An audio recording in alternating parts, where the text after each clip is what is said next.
with Ronaldo, it's as if they're just drawing a line under it and moving on. I think that's the only thing they could do. They couldn't allow that situation to come this side of the World Cup. They needed it to be put to bed.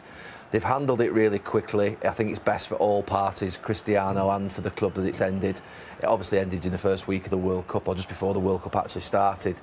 Sad that it's ended in such a way, but it was inevitable. It just had to end. It had to finish, and he'll go on and play football elsewhere, and hopefully he'll do really well. But Manchester United can move on under Erik ten Hag. The programme tonight has 81 words on Cristiano Ronaldo, and there's nothing mentioned in Erik ten Hag's programme notes either. But he's been empowered by this, it seems.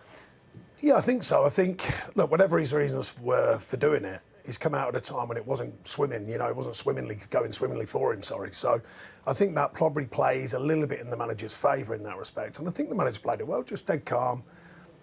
No big deal over it, in a strange kind of way. It is a big deal, we all know that, but he's kind of played it dead calm. The club seemed to have, rightly or wrongly, but it seems to have just drifted away. Timing helps, the fact it was after the last league game and before they went off to the World Cup. But I think generally it's an awkward one, a very awkward one for the manager, and I think he's handled it well. Do you think the manager can remove himself from the whole ownership issue as well?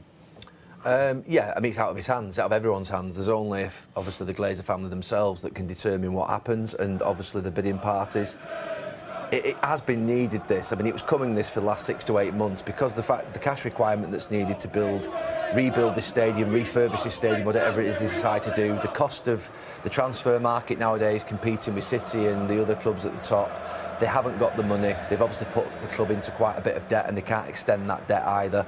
So it's absolutely right. It needs to be a full sale. I think it will be, because I'm not quite sure that any new party putting in that sort of money is going to leave the Glazer family. You think it has to be a full... Well, any party coming into this club that has the Glazers as a partner is going to be deemed as being sort of, if you like, in bed with them, and that's not going to go down well with the fans. So I think that they're not going to taint their own reputation.